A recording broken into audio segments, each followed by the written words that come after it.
fois chanté et disait, cette chanson disait Fongola, Licolo, Pasola, Lola, Mona Kembonayo, Guyanayo, Bikamae Salema, Esika Oyo Yahweh, Fongola, Licolo, Pasola, Lola, Tumona Kembonayo, Guyanayo,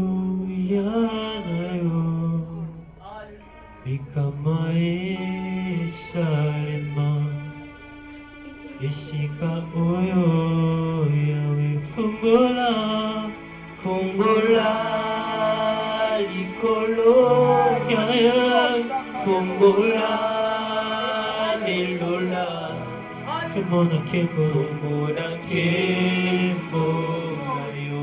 Guyanayo, Guyanayo, Oh, Fongola, Licolo, Pasola, Lola, Tumona Kembonayo, Guyanayo, Bikamae Salema, Esika Oyo Yahweh.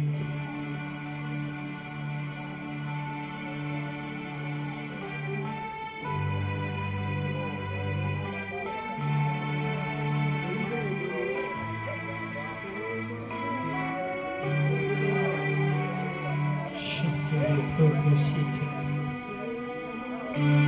Barakupo sotokikesito.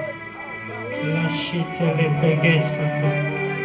O kompekesite lekepo.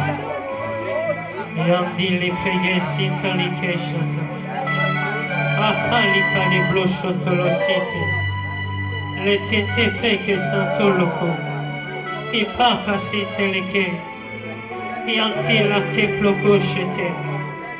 Le pakasite le bloshata, le pagasata la gepe, le bekande le bregeshata la dosso, bambine le begesa flogosota, lo babi kalishato lo bogosi, le bande le bregesha lo soto, a che paka di succo che peke, yandi la pragasha le kesito, Itali prokosoto lo flogo papa.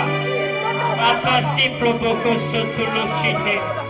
Le brege che bloba gaga sapa. Yabanila progobo sape.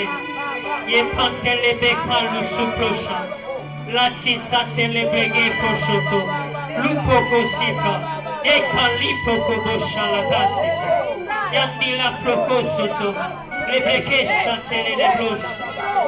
Le boshata la gasa, le banere broshate, le pagaba passato, le papa peca la prosoto, le preke shata la bloshi, le sate le breke shate, le procoshoto lo blogosa, le paga casi procoshete, le dele brege gasi pro, le blaga santa li brege shete. Lande le brege bosha praga, e paco sotto lo proshete, landi la blogosha la gassete, e calende le bregesh, la blo sotto lo brosha, le procoposa praghe, indelida bloshita, li prago sotto lo shite, li praga sante le breca, i papaca suproco, e papi sante le beca, li prosciutto lo procabesi.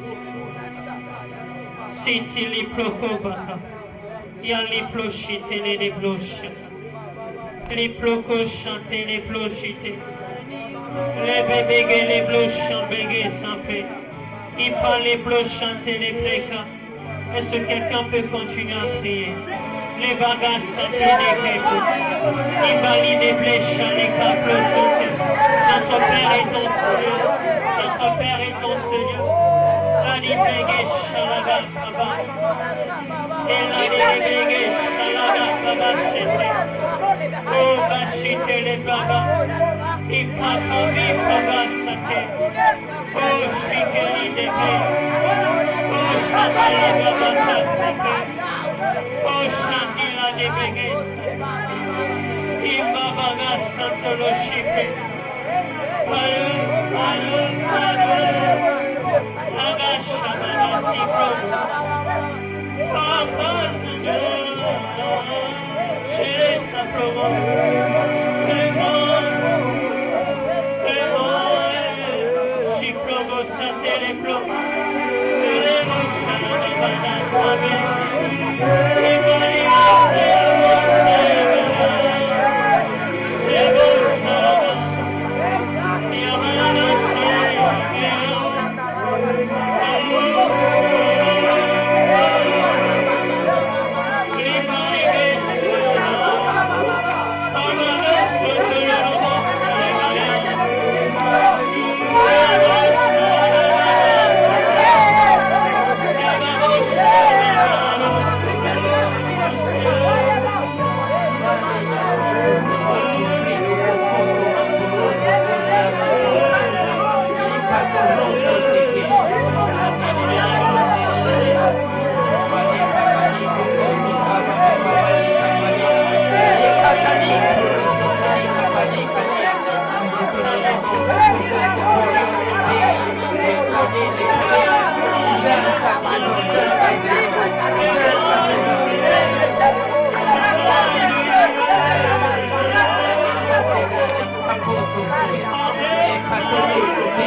Thank you.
Samika Sheta, Risita Ukosi Marosh, Esendele Kabol, Namandele Yabos, Risamoni Kobo Shekere Kabos,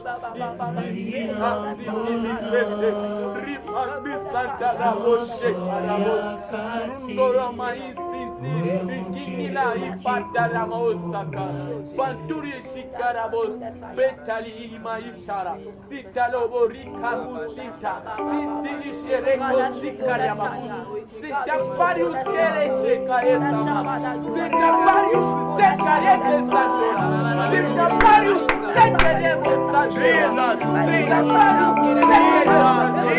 Usodorobo Shekara, Usodorobo Shekara, Usodorobo Shekara, Imandala Shema, Idala Shema, Idala Sheke Sandera,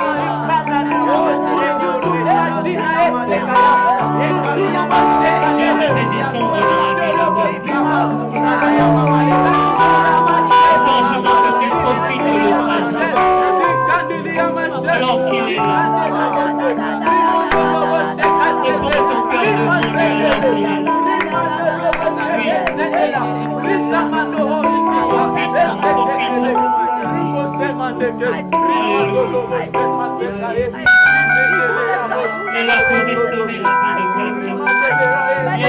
restaurer la vie de personne. Il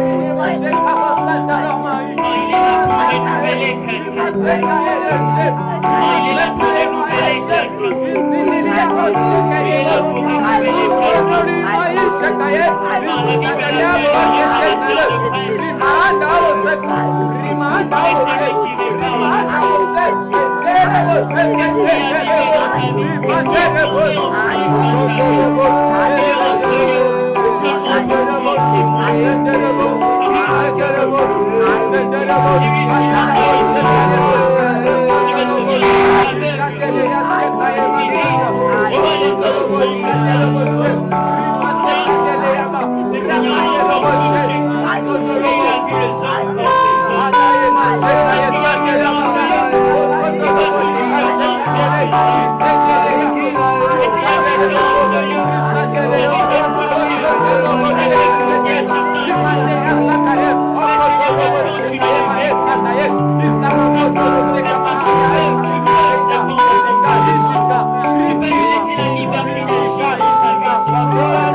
Merci pour ta grâce. Merci pour ton amour. Père, merci. Merci pour le Saint-Esprit. Merci pour ta gloire. Merci pour ton amour. Nous venons à tes pieds. Parle-nous, Seigneur. Parle-nous plus que jamais. Que la bouche d'un homme se taise, mais que toi seul puisses parler. Seigneur, en ce lieu, nous ne voulons que t'entendre toi et toi seul. Parle-nous, Seigneur. Comme le dit quelqu'un, pour ta gloire et pour notre bien. Amen. Bonsoir, est-ce qu'on peut acclamer les Seigneurs?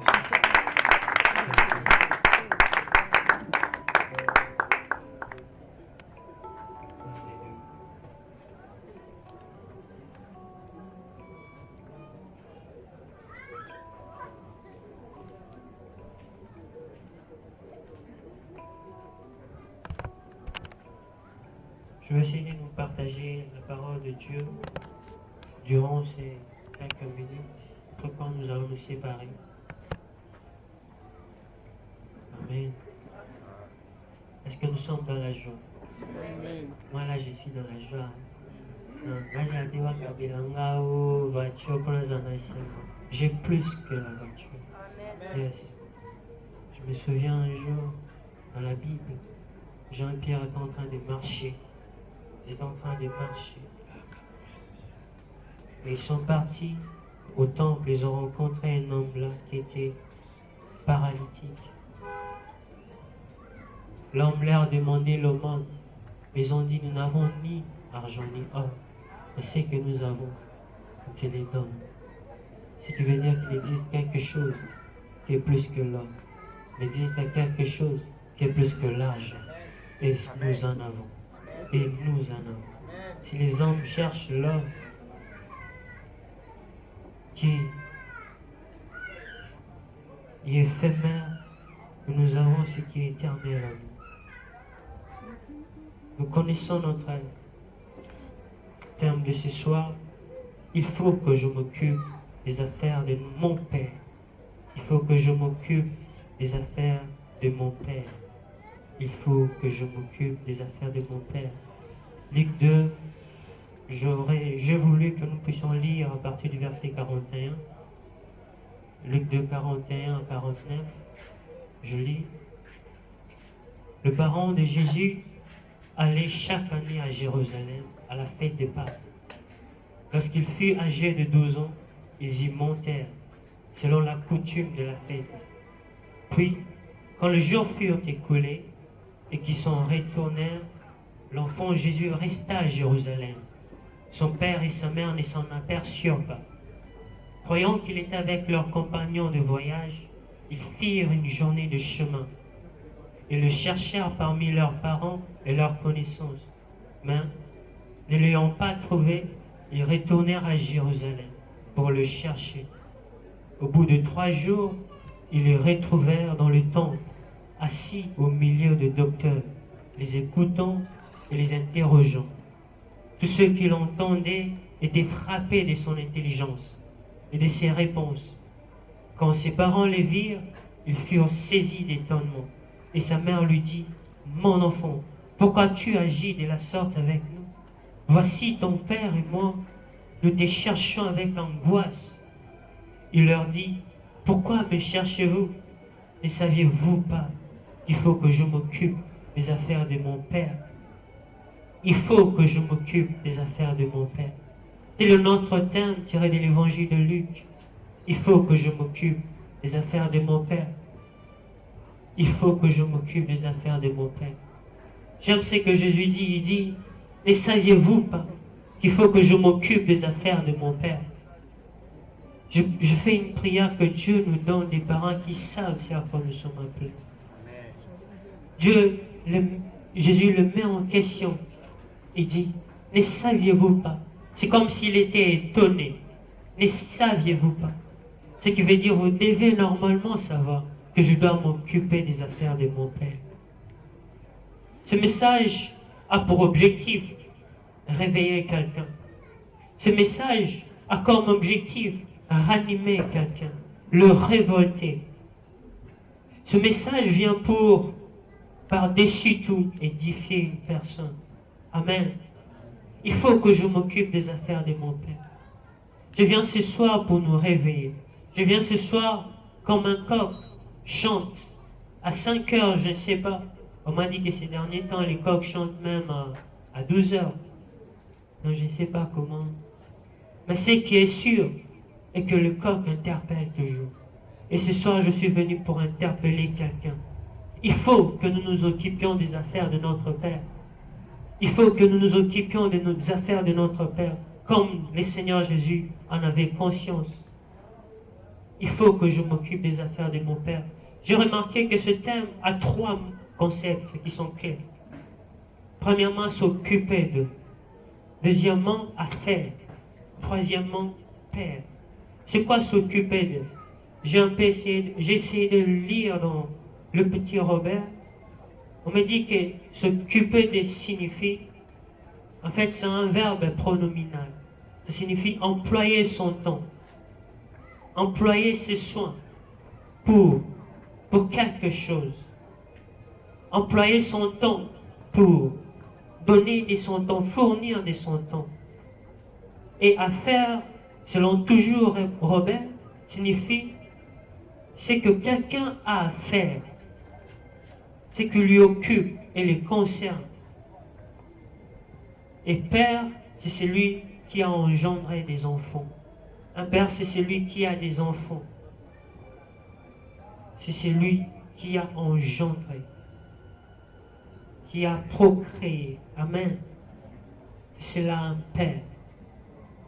Et nous pouvons comprendre, parlant de père, que dans ce verset, le père dont Jésus est en train de parler, il ne s'agit pas de Joseph, mais de Dieu.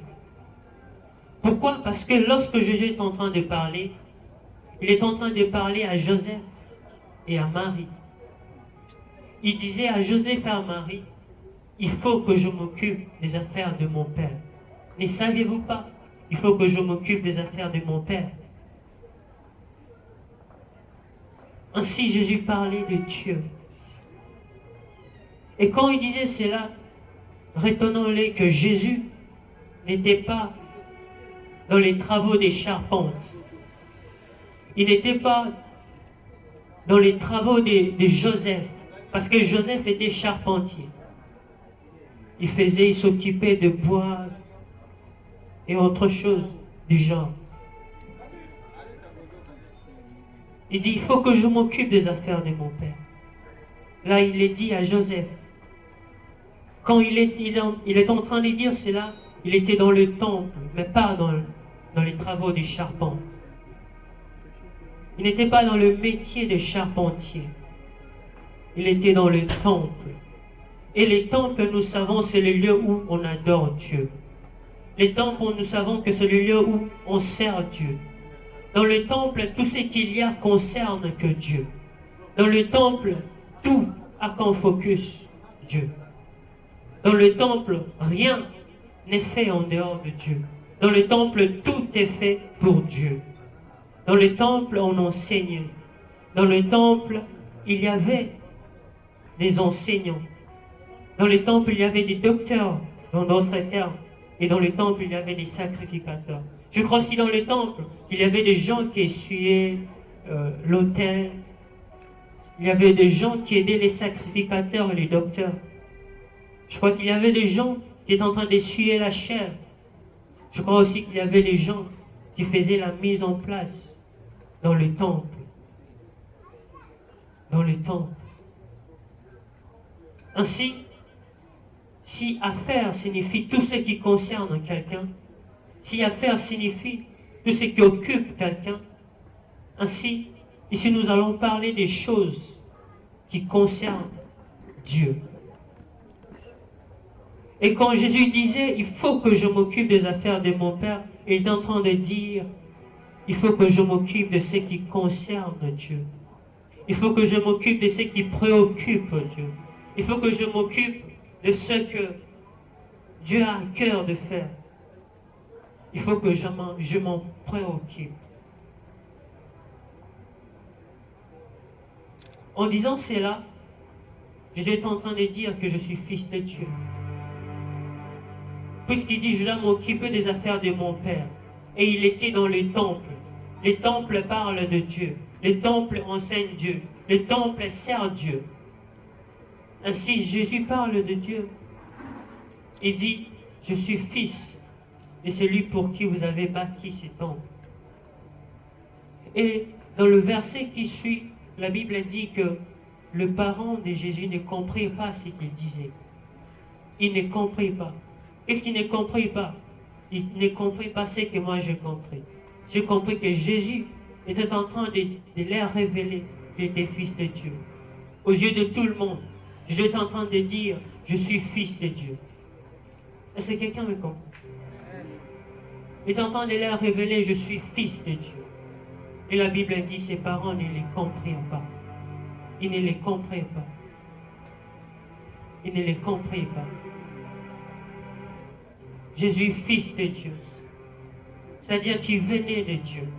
Lui-même, il a dit maintes fois, il a dit plusieurs fois qu'il est fils de Dieu. De plusieurs manières. En code ou clairement, il en a parlé. La preuve en est que comme si le diable savait, quand le diable les rencontre, lui dit, si tu es fils de Dieu, si tu es fils de Dieu. La première fois que le diable lui rencontre, il dit, si tu es fils de Dieu. Donc le diable savait qu'il était fils de Dieu. Mais il lui dit, si tu es fils de Dieu, change ces pierres en pain. Fais que ce pierre devienne du pain. C'est dans Luc 4:3. Il dit, si tu es fils de Dieu, ordonne à cette pierre qu'elle devienne du pain. Le diable voulait dire à Jésus, au-delà de dire que tu es fils de Dieu, je veux voir réellement que tu es fils de Dieu. Je veux que tu puisses me prouver que tu es fils de Dieu. C'est comme on le fait souvent. Quelqu'un qui vient, il dit, Sosa Mobile, et Candelo. C'est un peu ce que le diable est en train de faire à Jésus. Il dit, si tu es fils de Dieu. Et Jésus, par là, il a compris que le diable avait besoin d'une leçon. Le diable voulait savoir qu'est-ce qu'être fils de Dieu. Jésus a compris que je dois lui donner une leçon concernant qu'est-ce qu'être fils de Dieu. Qu'est-ce qu'être fils de Dieu réellement? À part le miracle. Parce que si le diable lui montrait comme si tu es fils de Dieu, normalement, tu dois faire un miracle. Et c'est l'apanage des fils de Dieu. Amen. C'est l'apanage des fils de Dieu. Le miracle. C'est le naturel des enfants de Dieu. C'est naturel pour nous de les faire. Et le diable le savait.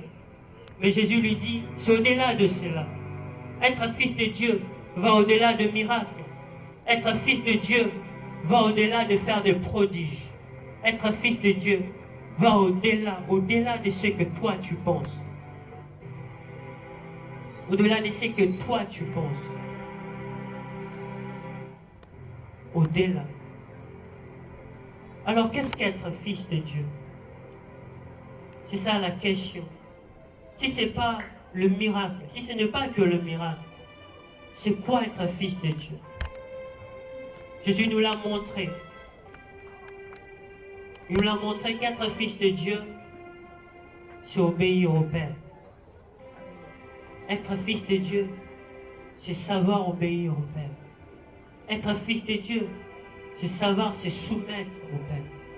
C'est ça, être un vrai fils de Dieu. C'est par cela qu'on reconnaît un véritable fils de Dieu, par l'obéissance et la soumission. On ne reconnaît pas un véritable fils de Dieu par les miracles qu'il fait, par les prodiges qu'il fait, mais par son obéissance à la voix du Père. Mais sa soumission à la volonté du Père. Je me souviens à Gethsemane, il était là, peut-être à genoux. Il dit, Père, tout est possible à toi. Et loin de moi cette coupe. Il voulait que le Père puisse éloigner de lui cette coupe. Mais il s'est rendu compte, non, je ne dois pas faire ma volonté, je dois faire la volonté du Père. Il a dit, mais toutefois, non pas ma volonté, mais la tienne. Mais la tienne. Combien d'enfants de Dieu aujourd'hui? Combien de gens aujourd'hui qui se disent enfants de Dieu se soumettent à la volonté du Père? Parce que tu fais le miracle, que tu es fils de Dieu? Non. Est-ce parce que tu fais de grandes choses que tu es fils de Dieu? Non. c'est parce que tu te soumets à lui que tu es fils de Dieu. Être fils de Dieu, c'est craindre le Père. Être fils de Dieu, c'est refuser de fléchir genoux devant le diable. À l'université, à l'école, refuser de fléchir genoux devant le diable. C'est cela être fils de Dieu. La Bible ne dit pas heureux le faiseur de miracles, mais la Bible dit heureux ceux qui procurent la paix. Je voulais dire, la Bible dit heureux ceux qui procurent la paix, car ils seront appelés fils de Dieu. Mais non pas heureux le faiseur de miracles, heureux le prophète, car ils seront appelés fils de Dieu. Non, la Bible dit heureux ceux qui procurent la paix. Heureux ceux qui procurent la paix. Or, la paix fait partie des fruits de l'esprit. La paix est comptée parmi les fruits de l'esprit. Le fruit que tout enfant de Dieu, une fois converti, doit en avoir. La paix. La paix. Ainsi, on reconnaît un fils de Dieu. Non pas par les dons spirituels qu'il manifeste, on reconnaît un fils de Dieu par les dons de l'esprit. Les dons de l'esprit, les fruits de l'esprit. Que dis-je? On ne reconnaît pas un fils de Dieu par les dons de l'esprit, mais par les fruits de l'esprit. Amen. Par les dons, par les fruits qu'il porte, c'est par là qu'on reconnaît celui-ci est enfant de Dieu. Tu peux faire les miracles, tout ce que tu veux, mais est-ce que tu as les fruits? Où sont les fruits? Où sont les fruits? Où sont les fruits?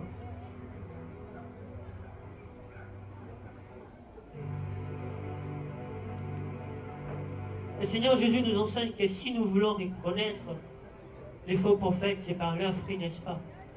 C'est par leurs fruits que nous reconnaissons. Mais il ne dit pas par les miracles. Pourquoi? Pourquoi il ne dit pas par les miracles? Mais il dit par leurs fruits. Et le fruit que les faux prophètes produisent, et le fruit que les faux prophètes portent, c'est ce qu'on mentionne dans Galates 5, 19. Ce sont des choses qui sont charnelles. Des choses qu'on peut trouver que dans un homme qui est charnel. Des choses qu'on peut trouver que dans un homme qui vit livré à l'humain. Des choses qu'on peut trouver que dans un homme qui vit selon ses propres désirs. Galates 5, 19 dit l'impudicité, l'impureté, la dissolution, l'idolâtrie, la magie, l'inimitié, les disputes, les divisions, les sectes, les envies, l'ivrognerie, et j'en passe. Ce sont là les choses, les fruits que produisent ceux qui marchent selon la chair. Et une fois que tu vois quelqu'un qui vit dans l'impudicité, il vit dans la dissolution, il vit dans l'impureté, peu importe le miracle qu'il pourra faire devant toi, peu importe la manière dont il pourra parler de la part de Dieu, sache qu'il n'est pas fils de Dieu. Parce que fils de Dieu, on ne doit pas trouver ces choses en toi. Fils de Dieu, on ne doit pas trouver l'impureté en toi. Fils de Dieu, on ne doit pas trouver la dissolution en toi. Fils de Dieu, on ne doit pas trouver les comportements des divisions en toi. Fils de Dieu, on ne doit pas trouver la jalousie en toi. Fils de Dieu, on ne doit pas trouver des choses charnelles en toi. Fils de Dieu. Mais fils de Dieu, on doit trouver en toi la bonté. Fils de Dieu, on doit trouver en toi l'amour. Fils de Dieu, on doit trouver en toi la bénignité. Fils de Dieu, on doit trouver en toi la bienveillance. Fils de Dieu, on doit trouver en toi la paix. Fils de Dieu, on doit trouver en toi la sainteté. La sainteté. Parce que lorsque l'homme livré à l'humain, l'homme qui vit selon la chair, est en train d'embrasser l'impudicité, celui qui est fils de Dieu est en train de fuir. Alors que toi, tu essaies de fuir l'impudicité, tu essaies de t'en éloigner.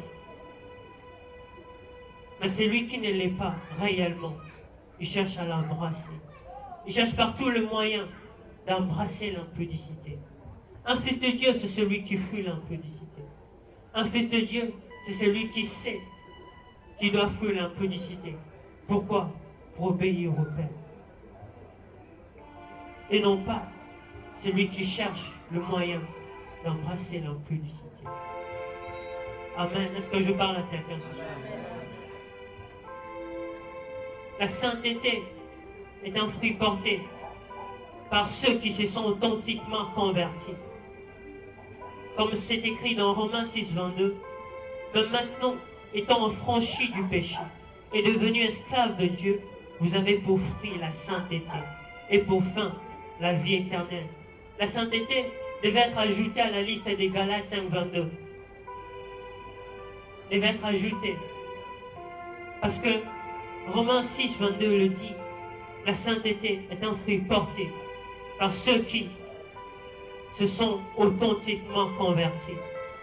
Ils se sont authentiquement convertis. Parce que nous parlons des fruits. La sainteté est les principaux fruits qu'on doit trouver dans un fils de Dieu. Et l'apôtre l'amplifie, parlant toujours de la sainteté dans Hébreux 12, 14. Il dit, recherchez la paix avec tous, encore la paix. Et la sanctification sans laquelle personne ne verra le Seigneur. Recherchez la paix avec tous. Et la sanctification sans laquelle personne ne verra Dieu. Ce qui m'étonne est que la Bible ne dit pas, sans la paix, personne ne verra Dieu. La Bible ne dit pas cela. Mais la Bible dit seulement que sans la sanctification, personne ne verra Dieu. Sans elle, personne ne verra Dieu. Sans elle, personne ne verra Dieu. De la même manière que nous payons des tickets, nous payons des billets. Oh, Gaël est en concert. Pasteur Atom, c'est en concert. Le Longo est en concert. Mike Kalambai livre un concert. 20 $, paf, 5 000, paf, 100 $. De la même manière aussi, il en est pour Dieu. Pour le voir un jour dans sa gloire, il faut vivre dans la sanctification. C'est pas moi qui l'ai dit, c'est la Bible. Sans elle, nul ne verra Dieu. Sans elle, personne ne verra Dieu. La Bible ne fait exception de personne. Sans la sanctification, tu es là, tu ne vis pas dans la sanctification. Sache que pour toi, l'espérance de voir Dieu est nulle sans effet. Et la Bible dit, heureux ceux qui ont le cœur pur, car ils verront Dieu. Heureux ceux qui ont le cœur pur, car ils verront Dieu. Dans Matthieu 5, 8. Verront Dieu que ceux qui ont le cœur pur. L'apôtre dit que la finalité de la sainteté, c'est la vie éternelle. C'est la vie éternelle. Et en parlant de la vie éternelle, nous devons savoir que la vie éternelle est acquise par la foi en Jésus-Christ. La vie éternelle est acquise par la foi en Jésus-Christ. Et la vie éternelle, il n'y en a pas sans la sanctification. Nous ne l'avons pas si nous ne vivons pas dans la sanctification. Celui qui renonce à vivre dans la sanctification, renonce à voir Dieu un jour. Celui qui renonce à vivre selon Dieu, à craindre le Seigneur, renonce un jour à le voir dans sa gloire. Renonce un jour à vivre sa main, à vivre dans la gloire éternelle. Je disais, la vie éternelle, nous l'avons en Jésus-Christ, par la foi que nous avons en lui. Jean 3,16 le dit, car Dieu a tant aimé le monde qu'il a donné son Fils unique, afin que quiconque croit ne périsse point, mais qu'il ait la vie éternelle. Juste par la foi. Et il renchérit encore cela. Dans Jean 3,36, il dit, celui qui croit au Fils a la vie éternelle. Il ne dit pas qu'il l'aura, il en a déjà. Mon frère, tu as la vie éternelle. Tu n'auras pas la vie éternelle, tu en as déjà en toi. Est-ce que quelqu'un peut me dire amen? Tu as déjà la vie éternelle en toi. Hein? Nous avons la vie éternelle en nous. Pourquoi? Parce que nous avons cru un jour en celui qui donne la vie éternelle. Et celui qui est lui-même la vie éternelle. Est-ce qu'il y a quelqu'un en ce lieu qui croit au Fils de Dieu? Hein? Si tu es en ce lieu, tu ne le crois pas, je te conseille de faire ce choix de croire au Fils de Dieu. C'est merveilleux. C'est merveilleux. Mais quand nous croyons au Fils de Dieu, nous n'avons pas que la vie éternelle. Pas que la vie éternelle. Quand nous croyons au Fils de Dieu, notre identité est changée. Quand nous croyons en Jésus, notre statut social est changé. Quand nous croyons en Jésus, notre appellation est changée. Quand nous croyons en Jésus, notre nom est changé. Nous sommes appelés par un nom nouveau que lui-même connaît. quand nous croyons en Jésus, nous devenons fils de Dieu comme lui. Il est dit dans Jean 1,12, mais à tous ceux qui l'ont reçu, à ceux qui croient en son nom, elle a donné le pouvoir de devenir enfant de Dieu. Il suffit juste de croire et ton identité est changée. Il suffit juste que tu aies la foi et les barrières sont brisées. Les barrières sont brisées. Tu deviens enfant de Dieu. J'aime ces chansons qui disent, voici maintenant, je suis devenu citoyen du ciel.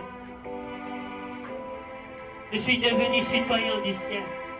Frères et sœurs, au-delà d'être congolais, je suis aussi célestin. Oui, au-delà d'être congolais, je suis célestin. Je viens du ciel. La Bible dit, nous a connus avant la fondation du monde. Avant que nous existions, lui nous connaissait. Il savait que nous serons dans ce monde. Il nous a connus même avant que nos parents nous connaissent. Ah. Et quand nous croyons au Fils de Dieu, nous devenons enfants de Dieu. Nous devenons enfants de Dieu. Si nous devenons enfants de Dieu, cela veut dire que nous avons des choses qui se trouvent en lui. Si nous devenons enfants de Dieu, cela veut dire que ce qui est à lui est aussi à nous. Si nous devenons enfants de Dieu, cela veut dire que ce qui nous touche aussi. As-tu déjà vu un enfant qui dépend de son père? Le père est PDG, il a beaucoup d'entreprises. Si le père tombe en faillite, si le père tombe dans ses entreprises, l'enfant aussi tombe. Pourquoi il va subir? Parce qu'il dépendait de son père. Parce qu'il dépendait de son père. Et même aussi nous dépendons de notre papa. Si nous sommes ses enfants, nous dépendons de lui. Ce qui touche son cœur touche aussi notre cœur.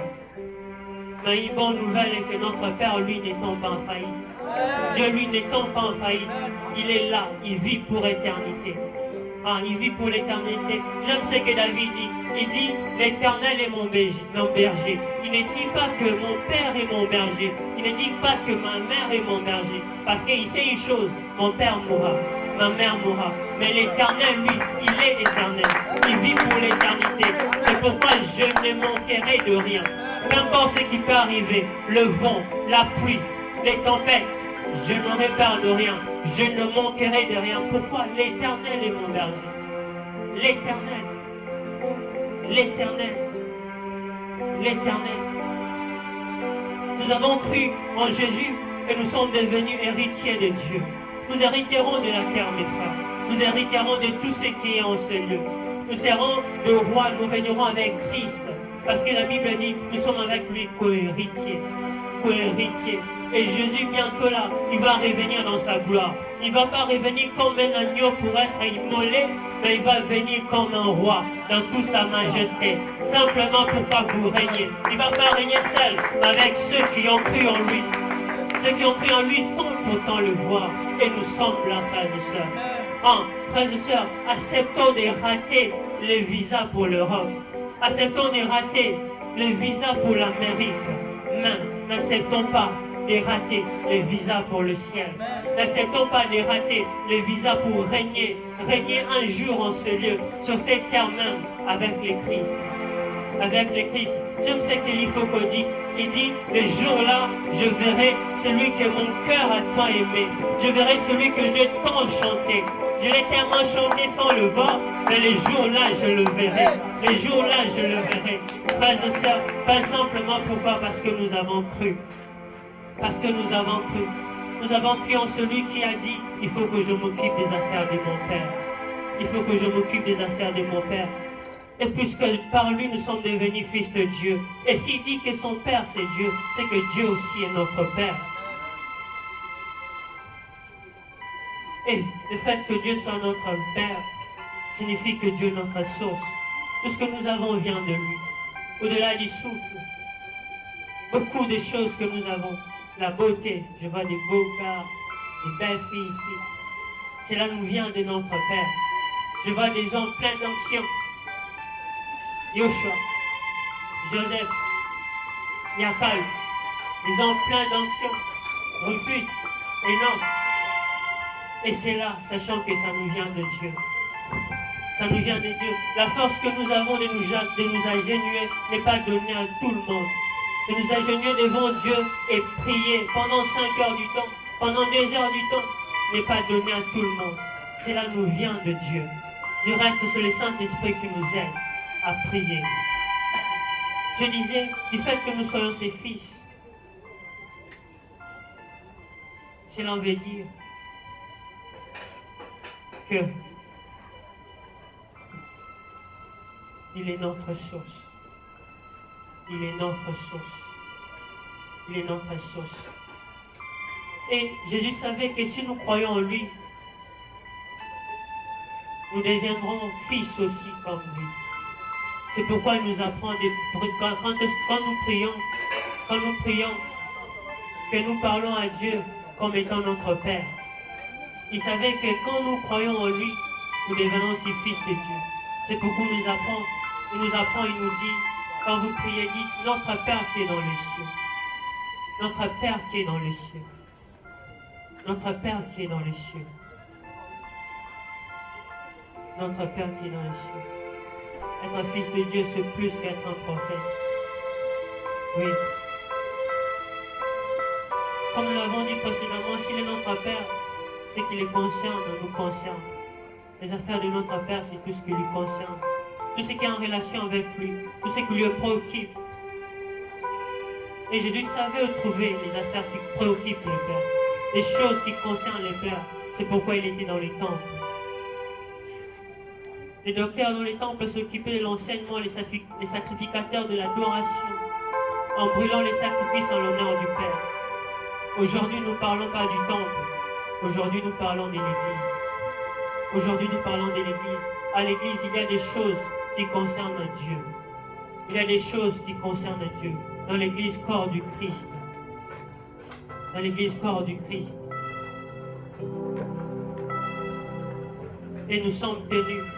Nous sommes dans l'obligation de nous occuper des affaires de notre Père. Les choses qui se passent dans l'Église doivent nous toucher si nous sommes réellement des enfants de Dieu. Je lui dis il faut. Ce qui veut dire que ce n'est pas un choix. Ce n'est pas facultatif. Nous sommes obligés. Nous sommes dans l'obligation de nous occuper des affaires de notre Père. Des affaires de notre Père. Nous sommes dans l'obligation de nous occuper des affaires de notre Père. Et j'aimerais dire une chose. Pour s'occuper de l'œuvre de Dieu, il n'y a pas d'âge fixé. Retenons ces trois choses. Premièrement, pour s'occuper de l'œuvre de Dieu, des affaires de notre Père, il n'y a pas d'âge fixé. Parce que Jésus avait 12 ans. C'est à 12 ans qu'il dit, il faut que je m'occupe des affaires de mon Père. C'était comme s'il s'est réveillé. C'était comme s'il voyait quelque chose qui n'allait pas. Est-ce que tu vois quelque chose qui ne va pas dans l'église? Est-ce que tu vois quelque chose qui n'est pas bien fait dans l'église? Il faut que tu t'occupes des affaires de notre Père. Il faut que nous nous occupions des affaires de notre Père qui est dans les cieux. Il faut. Jésus s'est réveillé. J'imagine, c'est comme si on le prenait, on partait avec lui. On partait avec lui. C'est comme s'il s'est réveillé et dit, ne savez-vous pas que je dois m'occuper des affaires de mon Père? Et j'aimerais aussi que quelqu'un se réveille ce soir. Ce soir, Dieu vient dire à quelqu'un, action, comme dans les cinémas. Tu as longtemps resté dans l'oisiveté. Ce soir, il dit action. Il dit action, finis la pause. Il n'y a plus de pause. Tu dois te mettre en action. Tu dois te mettre en action. Aujourd'hui, on parle de la polygamie dans l'église. Il y a des pasteurs qui se disent pasteurs, mais disent que la polygamie est biblique. Et ils appuient ça par des versets bibliques. Et cela me pousse à dire, il faut que je m'occupe des affaires de mon Père. À cause de ces enseignements, il faut que je m'occupe des affaires de mon Père. Je ne laisserai plus ces faux prophètes s'occuper de l'enseignement dans l'église de mon Père. Je ne laisserai plus ces faux prophètes s'occuper de l'enseignement dans l'église de mon Père, dans les affaires de mon Père. Je ne les laisserai plus. Je ne les laisserai plus. C'est pourquoi, comme un coq, Dieu m'a dit de dire Coquerico. Il est temps. Coquerico, réveillez-vous. Coquerico, allez évangéliser. Coquerico, ne laissez pas ces personnes-là impudiques. Ne laissez pas ces personnes-là jaloux. Ne laissez pas ces personnes-là infiltrées dans l'église s'occuper des affaires de notre Père. Coquerico, lève-toi. Coquerico, lève-toi. Cocorico, réveille-toi. Cocorico, toi qui servais Dieu avec légèreté, toi qui servais Dieu superficiellement, Cocorico pour toi. Il est temps que tu serves Dieu dans le profondeur. C'est le temps pour toi. C'est le temps pour toi. Finis la culpabilité. Finis la peur. Le temps de la profondeur est arrivé. Le temps de doute est fini. Les choses de notre Père nous concernent. Oh, Yosana, petit, oh, maman, ah, naïba, mais je vais quand même entrer. Oui, je vais quand même entrer. Deuxième chose, apprendre à écouter les aînés pour s'occuper des affaires de notre Père. Apprendre à écouter les aînés, les poser des questions, demander aussi leur avis. Amen. Il y a des gens qui nous ont précédés. Et dans l'œuvre de Dieu, nous devons savoir avoir des conseillers, des gens qui nous ont précédés, les aînés, nous mettre à leur pied. À l'exemple de Jésus dans Luc 2, 46, la Bible dit, au bout de 3 jours, ils les trouvèrent dans le temple, assis au milieu du docteur, les écoutant et les interrogeant.